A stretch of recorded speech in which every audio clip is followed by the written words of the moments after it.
Bonjour à tous et bienvenue sur une nouvelle vidéo du blog Corps et Esprit Martial. Aujourd'hui encore, nous interviewons Léo Tamaki. Décidément, il se fait harceler. Si vous avez loupé les 3 premières interviews, vous les retrouverez en lien dans les fiches juste là-haut ou en lien juste en dessous selon où vous le regardez. Aujourd'hui, l'interview est dédiée au rôle de Uke dans les arts martiaux et dans le Budo. Vous savez que c'est un sujet qui nous intéresse beaucoup. Nous, on avait consacré un article dessus. Mais je sais que c'est quelque chose qui est vraiment traité dans le Kishinkai en particulier. C'est pour ça que je voulais donner la parole à Léo sur ce sujet. Euh, Lorsque on a fait le stage à Mongeron Kron, justement, tu as beaucoup insisté sur le rôle du Uke. Est-ce que tu peux nous expliquer pourquoi il est si important pour toi, ce rôle-là? Important parce que c'est Houquet qui est responsable de la logique du travail. Bon, dans les cours-lieux, c'est l'ancien, l'élève avancé qui fait le Houquet dans une paire. Donc, aujourd'hui, l'enseignement a évolué, donc c'est différent, tout ça. Bon, il y a pas à se lamenter sur ça, ça a évolué, donc on alterne les rôles, etc. Mais souvent, on croit que Hooker, c'est simple, il suffit juste de bien savoir se réceptionner quand on va être jeté. Mais non, il y a eu beaucoup de dérives, à mon avis, et donc des attaques qui ne sont pas crédibles, des situations qui sont fausses, donc un mouvement qui devrait fonctionner sur une poussée et on tire, tout simplement. Donc, et on va se retrouver à forcer le mouvement, à ne pas utiliser la force de l'autre. Le hooker, il est vraiment le garant de la logique, du sens du travail, de la cohérence du boulot. C'est presque plus important que le tori, quoi, dans un travail juste. Sinon, franchement, autant prendre un sac de frappe, un bob ou un truc comme ça, quoi. Il faut, c'est complexe parce qu'il faut être capable, c'est un rôle essentiel, ok, parce qu'il faut être capable de faire une attaque correcte et il faut être capable de diffuser les effets de Qu'est-ce que tu veux dire par diffuser les effets de la technique? diffuser, c'est-à-dire que si l'attaque, si la technique fonctionne correctement, c'est fini, quoi. Ton bras il est pété, ta pique elle est D'accord. explosée. Donc il faut que tu saches à la fois faire une attaque qui est efficace et rendre inefficace le mouvement de l'autre. Mhm. Donc Oui. tu es pleinement dans le combat, quoi. Oui, je comprends ce que tu veux dire. Et c'est pour ça, je pense que pour être un bon hooker, tu m'arrêtes si je me trompe, mais pour être un bon hooker, il faut avoir bien compris le mouvement du tori avant de le faire. C'est pour ça que hooker fait progresser tori. Enfin, notre rôle de hooker fait progresser le rôle de tori. Et ça rejoint ce que tu disais dans la dernière interview, le sens d'émulsion, de progression simultanée dans un dojo finalement. Parce que si on a des bons hookers, on peut former de bons tori. Donc je ne l'ai pas dit au début de l'interview, pardon Léo, vraiment si vous voulez le rejoindre, n'hésitez pas à le rejoindre sur les réseaux sociaux, sur son site. Voilà, il fait des choses de très grande qualité, c'est vrai que je le dis en début des autres interviews, là ça m'est sorti de la tête, mais allez-y, vraiment, vous ne serez pas déçus. En Aikido, alors je me trompe peut-être, mais globalement j'ai l'impression que les attaquants sont plus doux. En plus j'en avais un peu parlé avec le fait de ne pas vouloir toucher. Mais j'ai vraiment cette impression qu'en Aikido, en tout cas, les gens attaquent avec plus d'amour, j'ai envie de dire.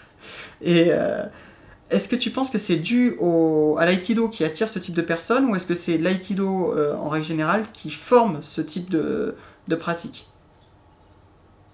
Bon, c'est un peu l'œuf et la poule. Aujourd'hui,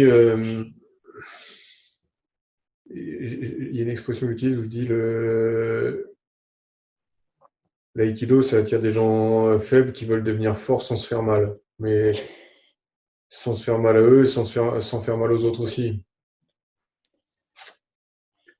Et c'est un petit peu tragique parce que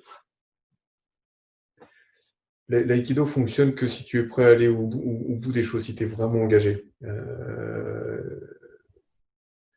J'ai déjà évoqué le sujet à plusieurs reprises, mais Hmm. durant la Seconde Guerre mondiale, donc les arts martiaux étaient utilisés par les militaires et pour les kamikazes, on utilisait le karaté parce que alors, on envoyait dans les avions des gens qui n'avaient pas, aux yeux des militaires, de valeur ajoutée.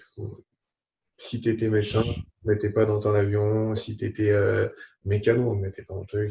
Voilà. Donc, c'était des jeunes qui n'avaient pas de formation. Donc, tout le potentiel que tu veux, mais on était dans l'urgence, donc concrètement. Et il faut te donner du courage, et donc on leur a fait faire du karaté Shotokan. Donc, tu passes ton temps à. Tu vois, donc. Et ça te donne vraiment, ça te donne du courage. Est-ce que ça te modifie profondément? Est-ce que c'est un peu superficiel? Ça, c'est un autre débat, mais quand même, voilà. Donc, les gens qui viennent à Aikido, souvent, feraient mieux d'aller faire du Shotokan, tu vois, pour développer un peu cette détermination. À l'inverse, l'aïkido donc, était pour les espions, la police militaire, etc. Et comme je l'ai déjà évoqué, un espion, le tournant de la guerre peut dépendre de lui. S'il est capturé et les conventions de Genève ne s'appliquent pas à lui, il va être torturé, probablement tué. Donc quand il est obligé de mettre en action, il faut que ce soit définitif, quoi. Il est plus que déterminé en raison de la situation. Donc ça attirait des gens forts. Voilà. Et la technique en elle-même ne te donne pas cette sensation, tu vois, toutes ces contractions, des contractions qui en karaté qui te permettent de te sentir, d'être là, sont censées être absentes, tu vides, etc. Donc ça n'attire. Il faudrait quelque part le modifier un petit peu pour faire face au public qu'on a attiré, parce que c'est toute une longue histoire là aussi. C'est que l'aïkido, pour pouvoir être pratiqué après-guerre, donc on a modifié son expression, on l'a vendu comme une pratique folklorique, etc., entre la danse et le sport. Et d'ailleurs, c'est devenu souvent une sorte de danse acrobatique, quoi, tu vois. Bon, c'est pas le cas en Kishinkai, hein, rassurez-vous, de ce que j'ai pu en voir, c'est pas le cas en Kishinkai. Et donc, les gens, on a vendu ça comme ça, comme uniquement une voie spirituelle, l'harmonie, blablabla. Alors que, concrètement, sur les tatamis, en plus, c'est souvent des blocages stériles ou des oppositions d'ego, mais c'est une autre question. Donc, on te vend ça comme l'art martial des fleurs, quoi.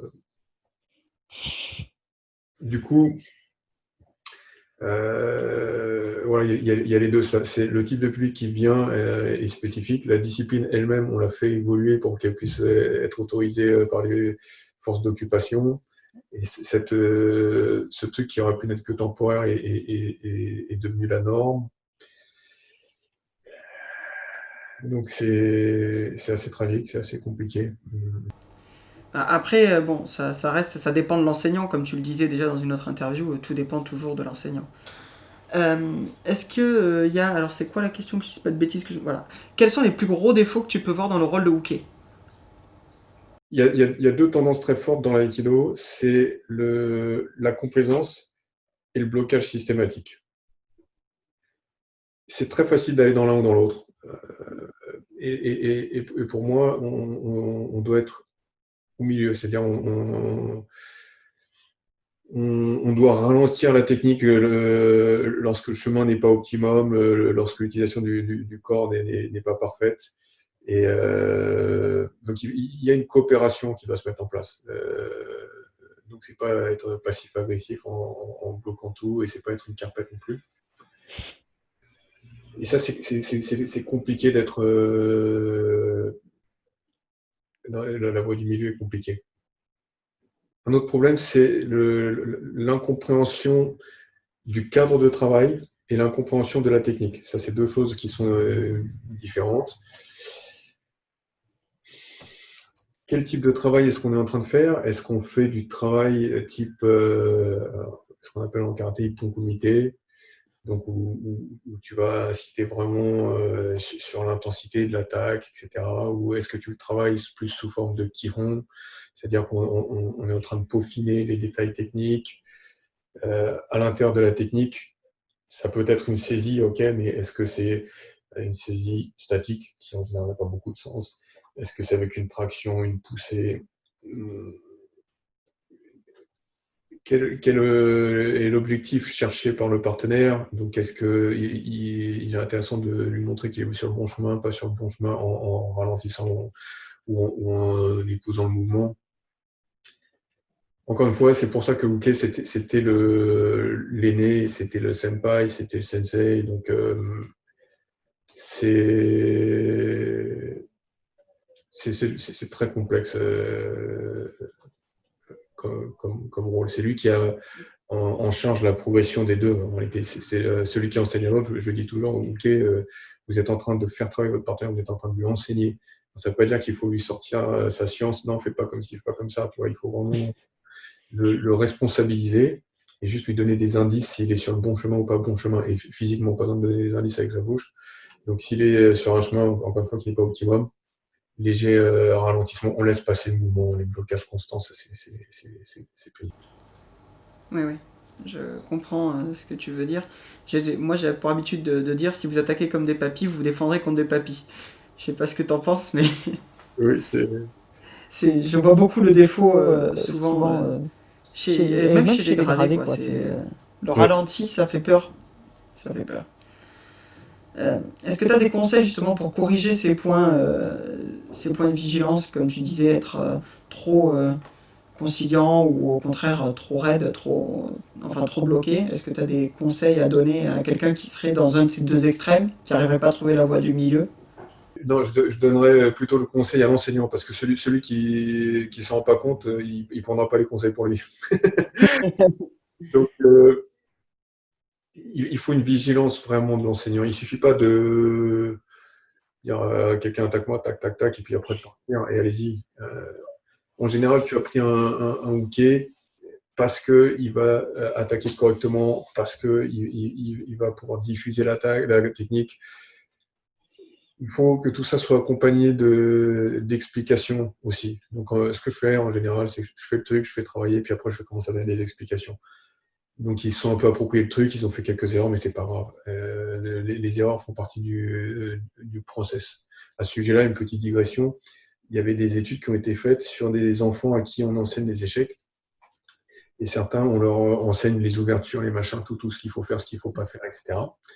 Et les autres, on leur enseigne les règles de base et puis on les laisse comme ça. Et après, on leur enseigne. Tu vois, et en fait, si tu vas beaucoup plus loin, quand tu as cherché par toi-même et tâtonné, que quand on t'a donné le truc juste et faux, juste et faux, juste et faux. Mais il faut passer de l'un à l'autre. Tu vois, on ne les a pas laissés tâtonner, on ne les a pas laissés réinventer toutes les ouvertures non plus. Donc, tu mets face à la difficulté, tu donnes une indication, tu laisses s'approprier surmonter le truc, tu donnes une indication, et c'est toujours cet aller-retour qui est la voie du milieu. Donc, être clair, répéter, répéter et répéter. C'est-à-dire que moi, il y a peu de principes en Kishinkai, mais j'y répète tout le temps. Je dis, de toute façon, quelle que soit la technique, on va les retrouver, quels que soient les machins, etc. Je dis à quelqu'un, si vous avez fait 2-3 stages avec moi, vous savez ce que je ferai après. De toute façon, même si à l'extérieur, on peut utiliser d'autres techniques, encore que ça m'arrive de moins en moins. Donc, pas des techniques sur peu de techniques, mais les fondements ne sont pas multiples. Mais par contre, on les oublie très vite, tous, moi-même et chacun d'entre nous. Donc, s'astreindre à le répéter et le répéter. C'est le boulot de l'enseignant. Voilà, jusqu'à ce que l'élève devienne lui-même, les ait suffisamment intégrés pour que ce soit à son tour de les répéter et de les transmettre et peut-être les approfondir. Mais voilà, répéter. Donc, clarté, répétition. Ouais, d'accord. Donc, et question du coup, parce que comme tu parles des enseignants dans leur rôle, est-ce que toi en tant qu'enseignant, ça t'arrive de prendre la place de hooké pour montrer justement le rôle, comment le hooké doit agir, pour l'expliquer? Oui, souvent, et je dirais même de plus en plus. Déjà parce que il est important de lisser cet écart artificiel que les gens perçoivent entre le maître et les élèves. C'est-à-dire que l'écart, il est dans la connaissance de la façon de transmettre, dans les connaissances techniques, historiques, etc. Mais en termes d'application, l'écart il se réduit énormément. t'es jamais à l'abri de prendre une droite par un gars qui est bien moins avancé. Et puis, tu peux être Rafael Nadal et puis tu vas pas mettre 6-0, 6-0 à quelqu'un sans prendre un point qui est 200e ou 300e mondial. Euh, mais ce qui, dans un match, tu auras fini 6-0, 6-0 et c'est pas grave si tu as pris un point. Mais sur le champ de bataille, ce point, ça peut vouloir dire que tu es mort. Tu vois. Tout à fait. Euh, Surtout en Aïkido, où il y a très peu d'écoles où on fait du combat, les gens peuvent avoir l'illusion qu'ils maîtrisent avec grande facilité, etc. Et les professeurs entretiennent ça, mais à la fois subissent ça aussi, ils portent cette charge. Et non, il faut faire du combat régulièrement et montrer que faire sentir à la personne, bah, tu as un petit avantage, mais tu vas prendre aussi, tu vas te retourner aussi, c'est normal. Et encore là, je peux dire ça aujourd'hui parce que j'ai 46 ans, mais quand j'en aurai 70, quand j'en aurai 80, bah, ça sera encore une autre histoire, tu vois, comme dit Mochizuki. Évidemment, aujourd'hui, les jeunes, les champions, quoi, savent bien que, tu vois, ils retourneraient souvent, quoi, mais ils savent qu'il a énormément à leur apprendre, et chacun est dans son rôle. Donc, je fais le hockey, et c'est comme ça, les gens peuvent voir que un élève qui a avancé va faire la technique très bien et qui a autant à apprendre de lui que ce que tu fais n'est pas magique, etc. C'est important qu'il y ait à la fois un respect de ton rôle, de ta position d'enseignant, mais que pour autant, tu t'en serves pas pour faire croire qu'il y a un fossé phénoménal et que tu es intouchable. Oui, je suis d'accord avec ce que tu dis. Cette rupture est parfois malheureuse et ça peut être un poids. Moi, en tant que jeune enseignant, je l'ai ressenti au début. Et j'ai eu du mal à me confronter à certains élèves. Enfin, du mal. Ça a été compliqué. Question d'ego, j'ai des élèves qui sont profs de boxe française par ailleurs, ou profs de boxe. Donc quand on commence à enfiler les gants, c'est compliqué. Nous, c'est pas notre spécialité. Après, voilà, je sais que c'est fait avec des personnes qui sont matures, mais c'est pas par rapport au pratiquant lui-même, c'est par rapport aux autres. C'est-à-dire que le prof va en prendre plein la tête, les autres élèves, comment ils peuvent le percevoir également. C'est là où il faut être intelligent dans sa démarche, comme tu le dis, je pense, et c'est plus sain, les dojos où les profs démystifient un peu leur place, je trouve. Le rapport est beaucoup plus convivial et on a beaucoup plus d'émotions, comme tu disais dans la dernière interview, quand il n'y a pas de rupture. Oui. Et puis en plus, c'est la tradition de toute façon que l'enseignant soit OK. Donc voilà, En plus, on respecte la tradition, donc tout va bien. Alors, en Aïkido, enfin, tu as déjà répondu dans l'autre interview, donc on va peut-être passer rapidement, mais est-ce que toi, tu consacres des cours ou des moments particuliers à l'étude de Uke ne serait-ce que dans les frappes, tu y as répondu. Est-ce que pour les Ukemi, par exemple? Oui, alors pour reprendre, c'est vrai j'habite dans l'autre interview, mais à chaque cours, ça c'est vraiment important. C'est un des piliers, c'est-à-dire que c'est pas un truc annexe, c'est pas une préparation. L'attaque, c'est comme la technique, et comme il faut que ça ait autant d'importance, quoi, tu vois. Donc la valeur, une autre chose que je répète, c'est la valeur de ta technique dépend de la valeur de l'attaque. Si tu fais face à un coup de poing comme ça et que tu fais un côté ici sur un truc comme ça ou quoi, il n'y a aucune difficulté, il n'y a rien, ça ne vaut rien. Si par contre, tu vois, es là, bam, tu fais face à ce type de frappe, tu es capable de faire ton mouvement, là, tu commences à dire, bon, j'ai quelque chose de cohérent et de crédible. Mais ce type de frappe, ce travail, voilà, donc à chaque fois, on travaille ça. Est-ce que les ukemi, les chutes, pour ceux qui ne parlent pas du tout japonais, tu les abordes dès les débutants ou tu attends un peu? Est-ce que tu as un ordre de préférence? Je fais très peu travailler les ukemi maintenant. Avant, c'était vraiment des piliers de mon enseignement quand j'étais jeune. Et alors même quand je donnais des cours aux gosses, par exemple, j'avais un dojo où j'avais 6-7 pendant 1 heure, puis après 8-10 pendant 1 h 15, 1 h 30, et 11-13, 1 h 15, 1 h 30. Pendant que je faisais les 6-7, j'encourageais ceux qui faisaient 8-10 à venir avant pour faire des séries de chutes, pendant que je faisais pour tout petit. Et après, pendant que je faisais le cours au 8-10, j'encourageais ceux qui avaient 11-13. Et les 8-10 venaient et souvent, pour une petite demi-heure, ils faisaient 600 chutes. Les 11-13 faisaient 1000 chutes, tu vois. Et j'exigeais, moi, pour mes premiers Q à l'époque, qu'ils soient capables de faire 1000 chutes aussi, tu vois. Bon, c'était un bon exercice. Pour peu que tu sois dans l'âge, c'est ridicule aussi d'avoir des attentes comme ça face à un gars qui a 55 Oui. ans, qui est sédentaire, ou 70 ans, qui n'a jamais fait de sport. Bon, bref. Maintenant, je te parle de ça, donc c'est il y a une vingtaine d'années. Les gens passaient plus de temps à pratiquer qu'aujourd'hui. Et Oui. je le répète, il n'y a pas à se lamenter, il n'y a pas ça a évolué, ça a évolué. Et donc ces choses-là, qui est de l'ordre du talent, tu vois, de forger le Oui. physique, peuvent se faire seuls, peuvent se faire à la maison. Donc, c'est la responsabilité pour l'élève. S'il ne le fait pas, bah, c'est dommage pour lui, tant pis. S'il le fait, très bien. Et donc, ça fait que des cours d'1 h 30, 2 fois par semaine, bah, tu fais avec. Et puis voilà, tu te recentres sur l'essentiel. Tu fais une sorte de condensé. Donc, je ne suis pas faire de série de chutes. Je fais même plus de travail spécifique de chute. Quand j'en fais, c'est allongé sur le ventre ou allongé sur le dos, sans appel, sans accélération. Et c'est énormément un travail sur l'utilisation du corps pour essayer de générer des mouvements par le relâchement plutôt que par une contraction brusque.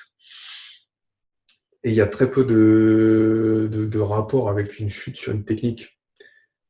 Alors, je me souviens d'une étude donc, qui montrait que il n'y avait pas de transfert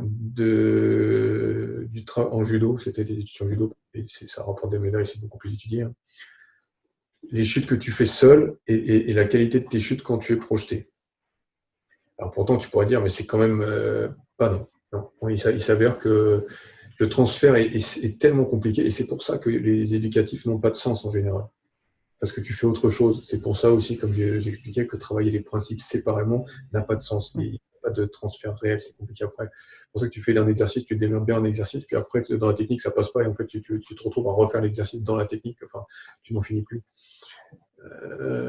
Il faut faire ça de façon beaucoup plus transversale, organique. Et alors, les chutes comme ça peuvent avoir l'avantage, les séries de chutes ou les exercices de chute, de te donner confiance, de croire qu'il y aura un transfert. En réalité, en tant que prof, on sait qu'il n'y en a pas. Pour l'élève, s'il a l'impression que ça va l'aider et ça va lui permettre de faire un truc, bon, pourquoi pas. Mais concrètement, faire ta chute tout seul ou être projeté, c'est deux mécaniques qui sont complètement différentes. Et c'est là où tu vois aussi souvent aujourd'hui en Aikido, tu as l'expert qui fait un truc, mais où toi-même tu fais un mouvement, et le partenaire il chute tout seul, il chute avant ou il chute en retard, donc toi tu retiens ton mouvement pour pas le blesser, et puis il chute à contre-temps, ou il va chuter à un endroit où tu l'as pas projeté. Tu vois, la chute n'a pas vraiment de rapport avec la technique qui est réalisée. Moi, je reprends souvent les gens comme ça en stage. Je dis, mais t'as chuté tout seul, t'es parti, je t'ai absolument pas projeté là, je te fais le mouvement tranquillement et toi, tu te jettes, tu fais un bond. Et si je t'avais pas lâché, si je t'avais maintenu le bras, tu te démettais l'épaule. Enfin, Ouais. donc, je fais très très peu de travail sur les chutes et surtout, particulièrement en Aikido, enfin, ou aussi en Aikido, dans toutes ces disciplines, tu as des chutes qui n'ont pas de sens parce que elles sont faites sur des tatamis, parce que tu fais des trucs que tu n'aurais pas le temps de faire si la technique était portée très rapidement et sans que tu sois prévenu de ce qui allait t'arriver. Tu penses aux chutes claquées, j'imagine, tous les grands soleils. Oui, tous les grands soleils, tous les machins. Ouais. Pour moi, écoute, tu vois, il y a je ne sais pas si tu connais cet enseignant qui s'appelle Shirakawa. C'est un gars qui est très gentil, mais bon, qui s'est retrouvé dans des stages. Alors, quand tu vois ces vidéos, en fait, c'est très beau, c'est très acrobatique, très athlétique, tac, tac, tac, tac. Tu vois, le mec est très souple, il a un physique vraiment de très haut niveau, quoi. Mais on est dans les extrêmes martial arts. Tu sais, ces trucs, Ouais. les gens gueulent. Tu vois, et puis font des coups de pied à la lune comme ça, à des 420 degrés, des machins et tout ça. Bon, bah, personne ne mélange ça dans le karaté avec le Kyokushin ou le Uechi-ryu, tu vois. Bien sûr. On sait très bien que c'est un autre nom, c'est un truc artistique, c'est machin. problème de l'aïkido, c'est que il y a des gens qui pensent que ce truc-là est efficace. Or, comme je disais, euh, bon, il s'est retrouvé, ce gars-là, plusieurs fois dans les stages avec des mecs qui ne savaient pas et qui pensaient que ça marchait, qui l'ont saisi, tac, ça n'avait rien marché, le mec qui se retrouve bloqué, il n'endort plus la nuit, tu vois. Euh, c'est un achèvement ce qu'il a fait, c'est très bien, mais à la fois, ça devrait être appelé artistique Aikido ou je ne sais pas trop quoi, pour que les gens ne fassent pas d'amalgame et qu'ils n'aient pas de désillusion après. Euh, la plupart quand tu vas dans les Koryu, c'est pas du tout les chutes que les gens font aujourd'hui en Aikido, ou pire encore, comme lui fait, je te dis, là, j'admire son engagement, tu vois, j'apprécie toujours ce que font des passionnés, mais c'est au point là où c'est tragique, c'est que lui-même ne se rend pas compte, tu vois, c'est pour ça que quand il se fait bloquer, il n'endort plus la nuit après, bon, tu vois. Oui, c'est là où c'est dramatique, c'est qu'on se rend pas compte soit de l'inefficacité, soit du contexte qui ne colle pas. Quoi. Voilà, il savait, il dirait, écoutez les gars, moi c'est pas ça, comme Maître Noro, il a voulu passer à autre chose, il l'a dit. Et lui, il pourrait dire, mais non, c'est de l'aïkido artistique, c'est une chorégraphie, etc., d'inspiration martiale. Voilà. Et non, il y a une illusion chez les gens qui regardent, mais chez les gens qui le font. Et c'est auto-entretenu, tu vois. Comme lui, il y croit, les autres y croient, comme les autres y croient, lui, il y croit. Et c'est tragique. Et ça amène à Yanagi Ryuken, le petit papy, tu sais, en kimono noir, voilà, et qui se prend deux claques. Enfin, tu vois, le jour où lui, il se retrouve face à un mec de MMA, il se prend un aller-retour et puis il va pas comprendre, tu vois. Oui, alors sur les trucs sur les chutes, la plupart du temps, dans les choréos, tu peux pas faire de chutes comme ça. Tu dois fondre, tu dois diffuser, tu dois glisser, tu dois pas frapper, tu dois pas faire un saut périlleux, tu dois pas t'exposer. Moi, je dis tout le temps aux gens, depuis des années, n'écartez pas les bras et les jambes, il faut pas qu'il y ait une partie du corps qui arrive et puis l'autre après, tu vois, parce que souvent, tu es là, hop, tu vois, non, que tu sois ramassé, tout doit arriver ensemble, pouf, tu vois. Les autres trucs, c'est bien pour les démonstrations. Mais quand tu as une partie du corps et puis tu as le reste qui est en train de se déployer après pour rejoindre la partie qui a déjà touché le sol, le mec qui est rapide, il t'a chopé, frappé, coupé, s'il a une arme, tu vois, c'est tragique. C'est des chutes qui sont. Aujourd'hui, les chutes de l'aïkido sont en général complètement anti-martiales. Donc moi, j'enseigne pas les chutes aux élèves, ou très peu, je t'apprends la position allongée. Et après, on fait les techniques très lentement et ils font la chute sur la technique directement. Tu vois, on les met dans l'activité. On rajoute pas un éducatif, dont, encore une fois, le transfert. Et si en théorie, ça semble juste, en pratique, les études montrent qu'il n'y a pas ce transfert. Et ça se fait graduellement. Et au final, moi, j'ai des élèves qui arrivent à très bien chuter sur des techniques portées pleine vitesse, pleine puissance, quoi. Oui, avec l'habitude et l'entraînement, tout. C'est comme toujours, faut s'entraîner. Ce que tu disais dans la dernière interview, la répétition. Du coup, ce que tu préconises plus, ce sont les chutes type roulade, les chutes avant, c'est ça Avant, arrière, enfin, il y a plein de façons de se entraîner avec le corps, mais encore une fois, être le plus proche possible du sol, fondre dans le sol et continuer à avoir le corps en mouvement. Tu vois, donc un mouvement interrompu du corps et fondre dans le sol. Et pas un travail de dualité où tu vas frapper le sol, tu es toi et le sol est le sol. Tu vois, au contraire, un ballon qui se dégonfle, c'est pas spectaculaire, c'est pas beau, mais c'est beaucoup plus efficace. Oui, mais ce qu'on cherche souvent, c'est l'efficacité, pas le côté spectaculaire. Ça, c'est toi. Oui, je parle pour ceux qui nous suivent, en règle générale, c'est ce qui est recherché. Bien sûr, après chacun recherche à la recherche qui lui convient. Voilà, pour moi, quelqu'un qui fait de l'extrême martial art ou qui ferait de l'artistique aikido, respect parce qu'il y a du putain de travail derrière. Ah oui, mais c'est impressionnant. Il faudrait pas mélanger. Aujourd'hui, c'est la confusion en aikido, c'est la confusion. En karaté, c'est pas la confusion. Tu vois, tu sais quand tu es dans l'un, tu sais quand tu es dans l'autre. Il faudrait qu'on soit plus clair.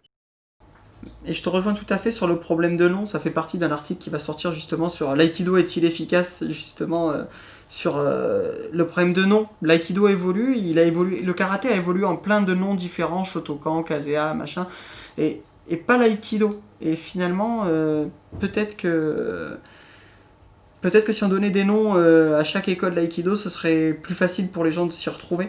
Il y en a beaucoup qui ont des noms quand même. Hein. C'est pas très connu à l'étranger en fait, mais tu as le Tendo Ryu, tu as le Manseikan de Tsunado Mari Sensei, tu as le Shishinto Itsu Aikido de Tohei Koichi, tu as le Shodokan de l'Aikido de Maître de Tomiki, le Shien Taido de Noriaki Inoue, l'Aikido Iwama, l'Aikido Yoshinkan, l'Aikido Yosekan, et ainsi de suite. Tu vois, il y en a quand même, et à l'intérieur même d'Aikikai, il y en a qui ont leur propre courant, qui ont nommé aussi le Bilankai, le machin, etc.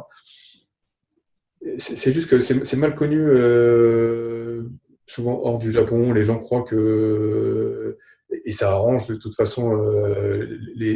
C'est un avantage pour ceux qui ont une position dominante, quelque part, de faire croire qu'il y a plus Oui, il y a que. qu'une entité, quoi. C'est ça. C'est ça.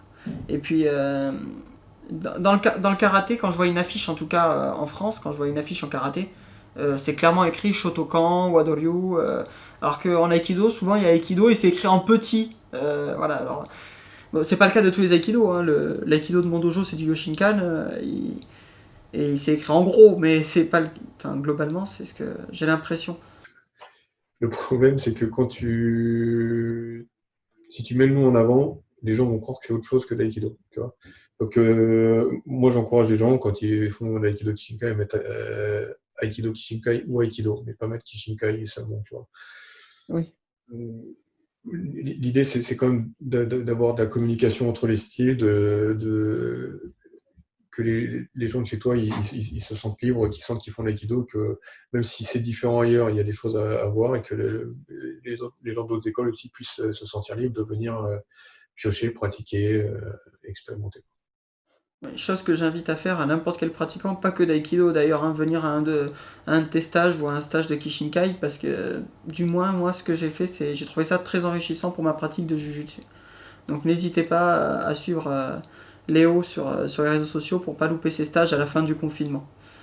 Euh, j'ai pour habitude de dire que travailler son rôle de Uke, c'est également travailler le rôle de Tori. Donc on en a parlé un peu tout à l'heure, est-ce que tu es d'accord globalement avec cette idée? Est-ce que c'est une idée qui te semble complètement étrange? Non, non, ça ne me paraît pas étrange, dans le sens déjà où traditionnellement, le Wookiee a déjà été Tori. Donc déjà, il faut effectivement comprendre ça, être capable de bien le faire. Après Uketori, Shite, Nage, machin, enfin chaque école, tout ça utilise des termes différents. Je les utilise régulièrement, mais en fait, on ferait mieux d'utiliser le terme Aite. Tu vois. Donc l'autre, quoi, Le partenaire, le partenaire, l'autre. Uketori. Quand un gars est hooké aujourd'hui, ça va être la victime, le faire valoir, et le Tori, c'est le big boss qui roule des mécaniques. Je regarde peu de vidéos d'aïkido aujourd'hui parce que j'en ai regardé longtemps, beaucoup. Voilà. Donc c'est rare que je sois surpris par quelque chose. Mais ce que j'ai toujours remarqué quand tu mets une vidéo, tu sais tout de suite, même si tu connais pas, même si c'est pas un grand expert, même si c'est un prof, tu sais tout de suite qui est Tori, qui est hooké, qui domine, qui est dominé, tu vois. Et ça perd tout intérêt. Le hooké, même son langage corporel, sa posture, tu vois, il arrive, c'est une petite victime qui vient là pour se faire malmener. Et l'autre, pouf, pouf, il bombe le torse, en plus il s'expose, tous les trucs du combat rituel, c'est pathétique. Et Tori, parfois, est bon, parfois, mais ok, est toujours mauvais pour moi. Enfin, les attaques sont mauvaises, avec des appels déplorables, des chutes caricaturales, et il n'emploie jamais les principes qu'utilise le Tori. Tu as l'impression qu'ils font deux disciplines différentes, que quand tu deviens ok, tu as perdu tous les principes. Non. Ce qui est important, c'est que tu conserves ta liberté de mouvement, que tu cherches à attaquer efficacement, puis à te protéger, puis revenir pour attaquer. là, les gars, ils attaquent. Par exemple, sur mon outil Liminagay, donc ton partenaire là, tu l'attaques, puis lui, il est passé là, et toi, tu continues à regarder là. Donc le partenaire, il est rentré derrière, il est en train de te balader, lui, il te regarde, celui qui fait le truc, et puis toi, tu es comme ça, tu regardes dans le vide quand tu es OK. Tu dis, mais non, mais le mec, tu fais ça, il est là, pourquoi tu continues à regarder là? Enfin, l'interview, si on tâtait mieux, il y aura tellement d'exemples à montrer qui sont caricaturaux, qui sont dramatiques, qui sont le résultat d'une incompréhension totale d'une situation martiale basique. Voilà, pour moi, les règles, c'est exactement les mêmes règles qui s'appliquent aux deux. Et donc, les trois quarts des manifestations techniques qu'on voit ne sont pas pertinentes. Quand les trois quarts, que je suis assez généreux. C'est pas la technique en elle-même qui n'est pas juste, c'est pas le principe qui n'est pas juste, c'est la façon dont c'est montré sur des attaques qui n'en sont pas. Et ça perd toute crédibilité. Alors que en réalité, l'aïkido, c'est génial. Mais là, c'est complètement dévoyé et ridiculisé. Et c'est pour ça que tous les gens, quand Mochizuki Sensei dit mais les gens ne sont pas bêtes, ils voient une vidéo, ils voient bien que ça marche pas, ils voient bien que ça n'a pas de sens. Bah, qu'est-ce que je peux dire? Oui, il a plus que raison, tu vois. Et j'ose espérer que voilà, quand c'est un élève d'O-sensei 8e dan qui dit ça, c'est un autre poids que quand c'est Léo Tamaki l'original, tu vois. Mais voilà, on en est là, quoi. Oui. Je vois ce que tu veux dire. D'ailleurs, il en a parlé dans son interview, je crois, sur Yashima, sur le grand entretien, je crois que c'était.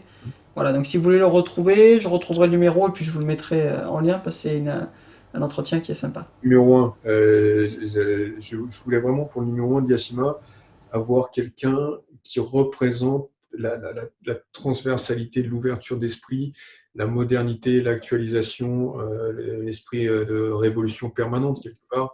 Et c'est Mochizuki Sensei. Oui.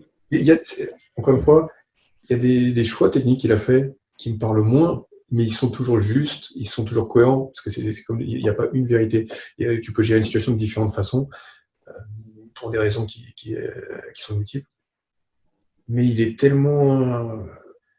Wow. Aujourd'hui, il a 84 ou 85 ans, là, il est aussi en confinement, et il poste des vidéos d'encouragement pour les gens, des vidéos où il s'entraîne, il continue son entraînement normal quotidiennement. J'en parlais je ne sais pas si dans cette interview oui. ou non. Voilà. C'était dans une interview, la première, je crois, on en a parlé.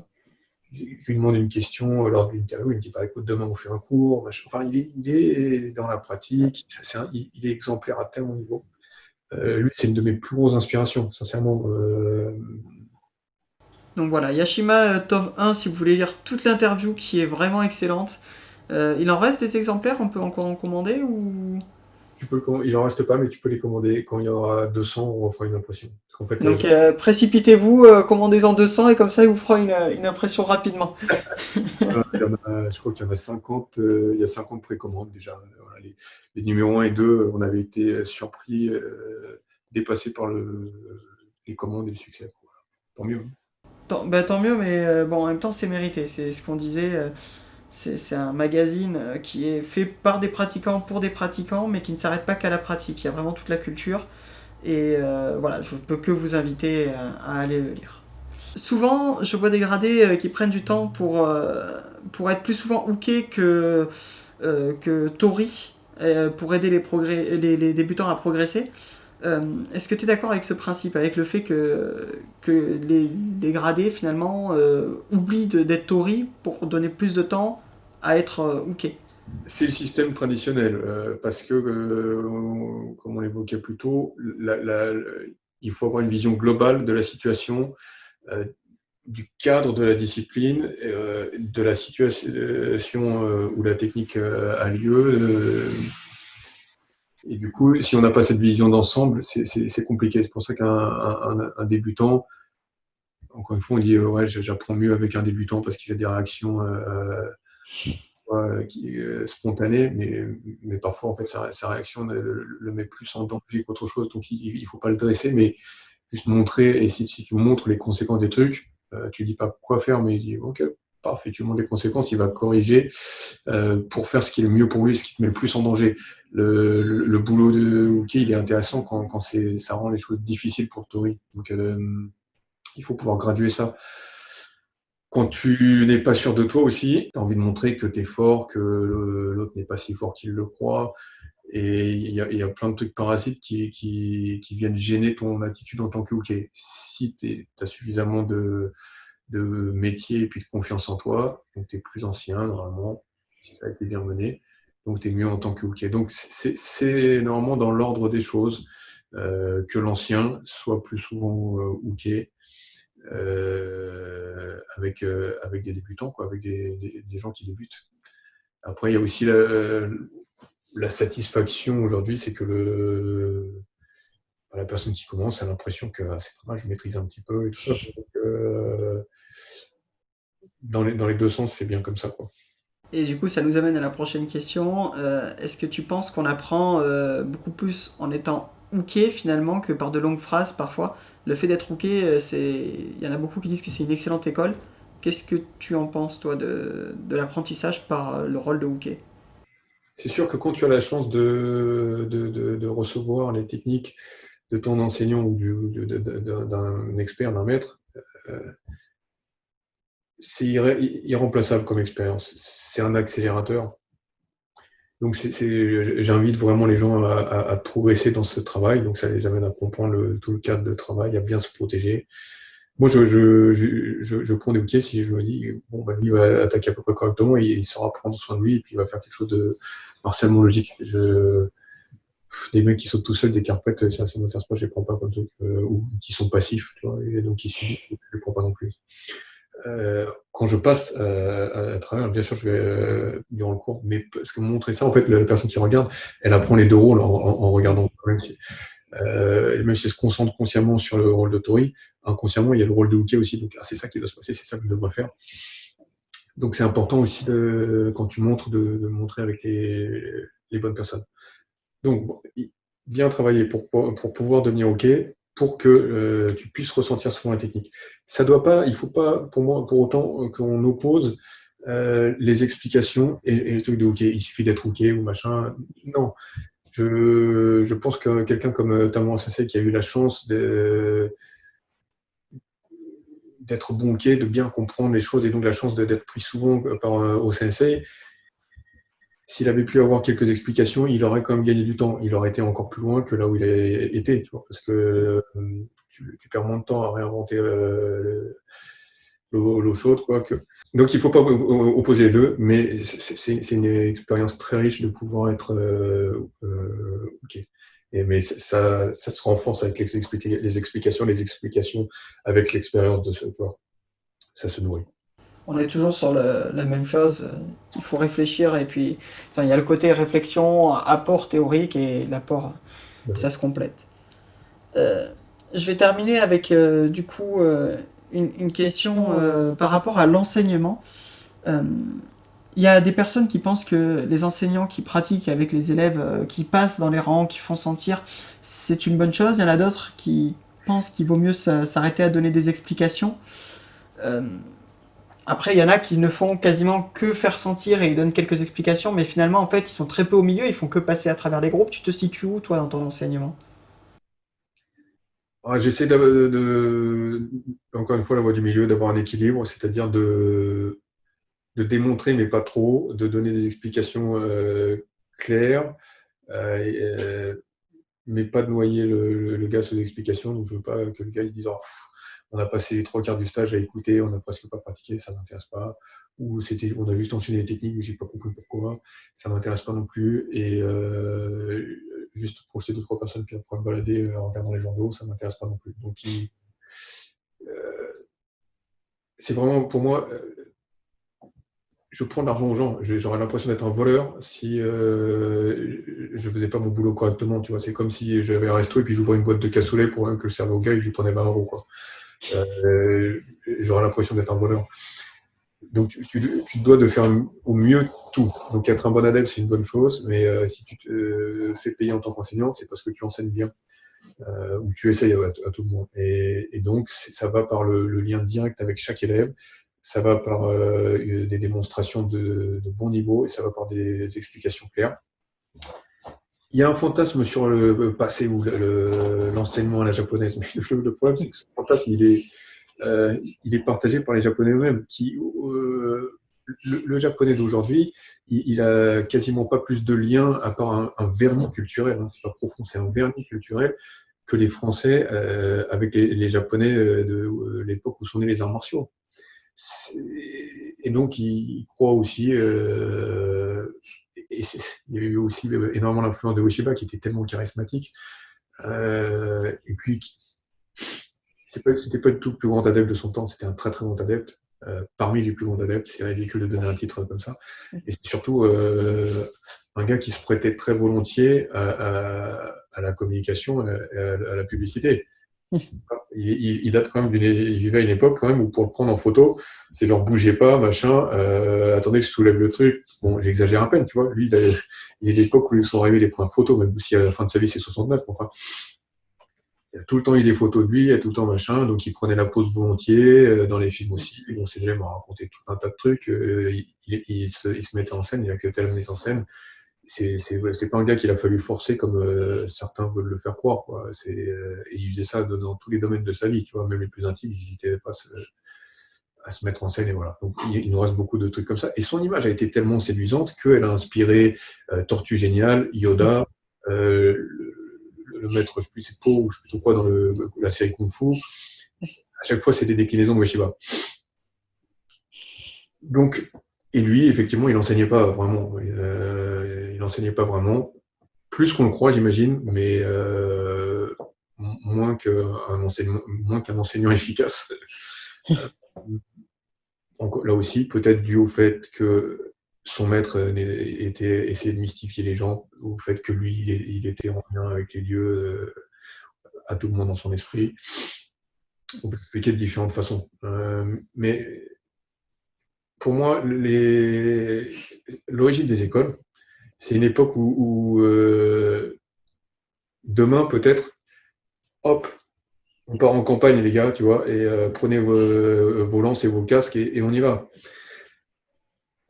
Si moi je te dis démerde-toi et vole la technique, et tu comprendras dans 30 ans, demain on se retrouve sur le champ de bataille, moi je suis en train de dézinguer des mecs à tour de bras, et puis toi tu te fais buter, et puis ton pote se fait buter, et moi je me retrouve submergé, je ne pourrais pas faire face. Tu vois, un instructeur militaire, un instructeur guerrier, il a à cœur de former les gens aussi rapidement que possible, aussi efficacement que possible. Alors, il est vrai que ça passait pas trop par le verbe, parce que le Japon, la langue japonaise est une langue assez vague, etc. On en a déjà parlé, je crois. Oui. Par contre, ça passait par une structuration d'école très claire. Donc, ça aussi, je pense qu'on a dû évoquer le truc, mais les techniques par lesquelles on te fait passer, etc. On te fait, tu vois, c'est par des entonnoirs qui affinent ton truc pour que tu sois de plus en plus efficace.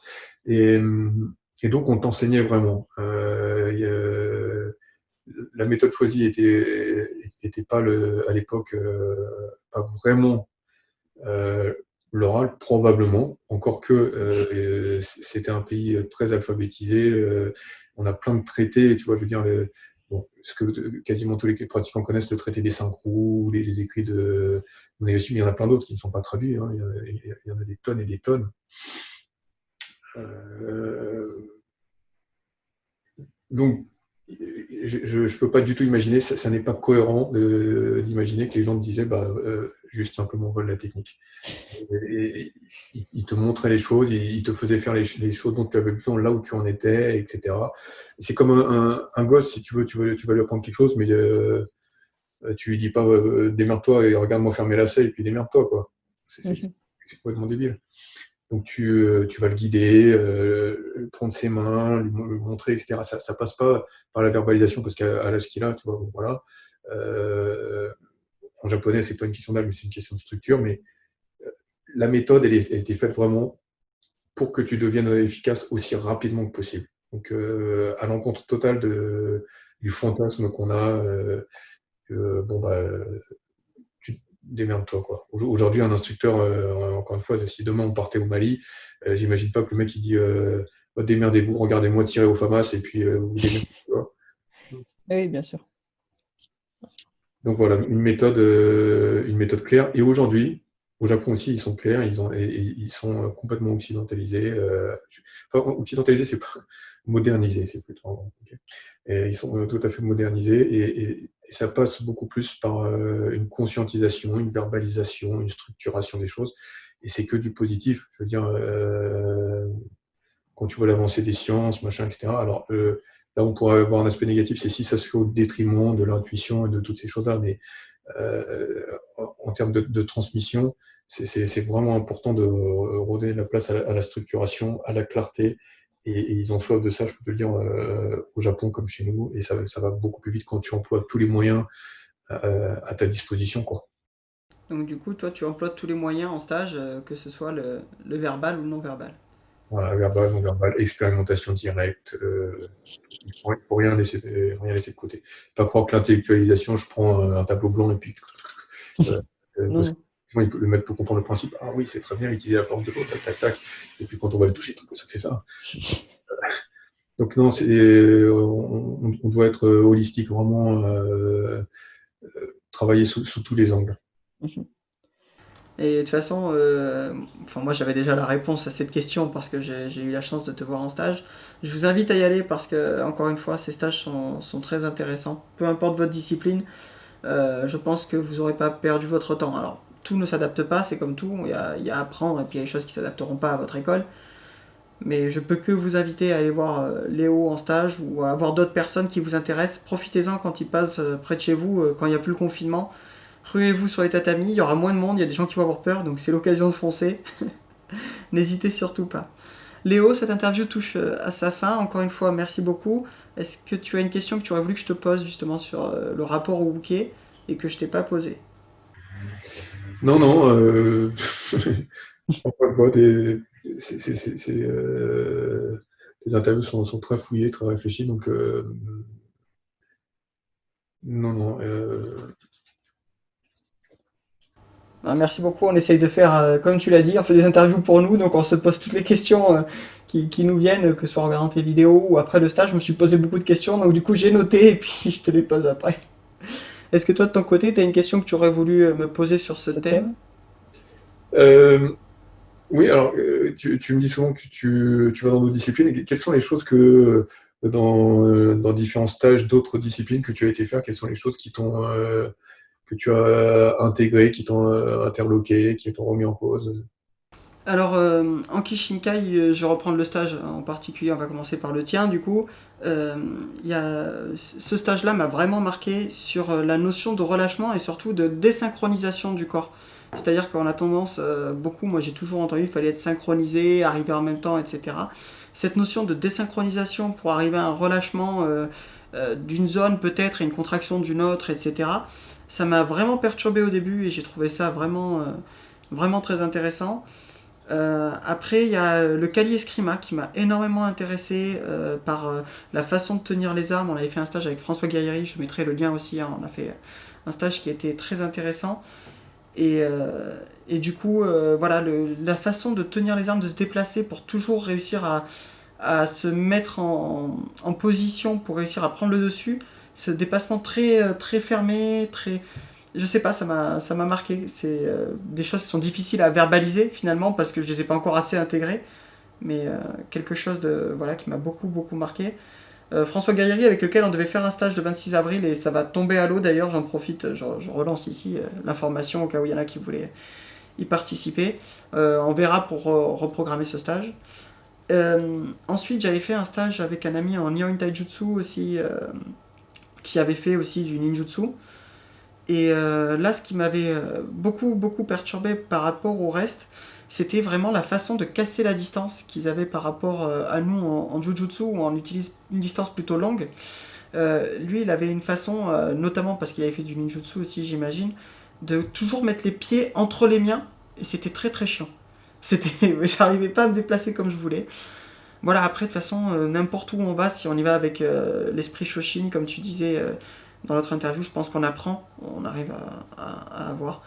Mais ça, c'est les 3 stages qui me viennent sur lesquels j'ai été les plus perturbés. Après, c'est pas, j'apprends dans tous, mais ceux-là m'ont vraiment fait me remettre en question. Quand on rentre chez soi, on se gratte la tête, on fait ouais, bah je reparlerai demain, je vais réfléchir quoi. Cette transversalité, elle est vraiment importante. Moi, j'ai eu un certain nombre de critiques quand j'ai fait venir des profs d'autres disciplines qui disaient ouais, c'est pas d'aïkido, alors qu'ils disaient bah, Léo fait plus d'aïkido parce qu'il a invité des maîtres d'autres boulot, etc. À l'époque d'Osensei, si tu veux, il y avait énormément d'échanges entre les experts à travers le temps. C'est juste maintenant où en fait il y a une sclérose. Après, il y a des gens bon, bah, comme toi, comme Lionel Froidure, etc., qui remettent un peu au goût du jour cette transversalité. Greg MMA, Bouchag aussi. Donc chacun dans son domaine, chacun sans perdre de vue son objectif et d'où il vient, et a une curiosité. Moi, c'est ce que j'ai, c'est ce que je vois chez les gens. Et puis c'est pour ça que chez Lionel, il y a des gens de diverses disciplines qui viennent à ces stages ou aux stages qu'il organise. Moi, c'est pas une de mes plus grosses fiertés, franchement, c'est d'avoir sur l'année, j'ai un bon 15% dans mes stages. Bon, il y a des fois où ça dépasse 50%, et des fois où il y en a juste un ou deux, mais 15% en moyenne sur l'année de pratiquants qui viennent d'autres disciplines. Et ça me fait vraiment plaisir. Je me dis, bah voilà, au moins, parce que en Aikido, au CNC, il y avait des gens de plein de disciplines qui venaient le voir. Et puis quand j'ai commencé Aikido, moi, c'était vraiment rare, quoi. Ça, c'était cloisonné. Euh, et puis aujourd'hui, même chez des experts très réputés, c'est très rare que tu aies des gens qui viennent de disciplines. Donc ça, moi en tant qu'élève, je trouve que c'est important. En tant qu'enseignant, j'en suis fier. Les choses qui sont profondes, même si tu les emploies pas, elles sont transversales dans le sens elles font sens pour toi. Même si tu fais d'autres choix techniques, bah, comme tu le disais, tu vois, voilà, ça c'est. Et non, mais les principes sont les mêmes pour tout le monde. Et je pense que ce qui fait que des gens sont venus, moi par exemple, hein, pour ma part, ce qui fait que des personnes puissent bouger, la première chose, c'est que justement, j'ai l'impression que les enseignants dans leur dojo sont moins sclérosés de plus en plus. Moi, mon premier enseignant, de suite, il a fait des partenariats. On avait des cours avec le prof de judo, ça a été immédiatement mis en place. Donc moi, ça m'a jamais choqué. Voilà, de dire, tiens, j'ai un copain qui fait du karaté, son prof m'a invité à assister à un cours, j'y ai été. Lui, il m'a toujours encouragé dans ce sens, c'est ce que je fais avec mes élèves. Et puis, toi, j'ai entendu parler de toi il y a quelques temps, avant même de commencer l'aïkido, parce que tu avais peut-être fait autre chose donc, avant, et comme ça a démarqué, peut-être que c'est ça qui a attiré aussi d'autres personnes dans... Mais en tout cas, c'est vrai que quand j'étais venu, je sais que j'étais pas le seul à être un étranger de l'aïkido, même si je fais l'aïkido il y a quelques temps, mais là, je n'en fais plus. Et c'est vrai que c'est agréable aussi de se dire je suis pas le seul à venir de l'extérieur quand on va dans un stage, parce que sinon on arrive dans un groupe où finalement on comprend pas grand chose parce que tout le monde a les mêmes codes. Et voilà. Mais en tout cas, merci pour le travail que tu fournis, en plus de l'interview, mais ce travail de transversalité, de partage, voilà, qui est sincère, ça fait vraiment plaisir. On mettra bien sûr, je répète, tous les liens de Léo en dessous dans l'interview. N'hésitez pas à aller fouiller et aller voir tout ça. Léo, merci beaucoup, je te souhaite une bonne journée. Avec plaisir, merci, bonne journée à toi. Au revoir, Choubaï.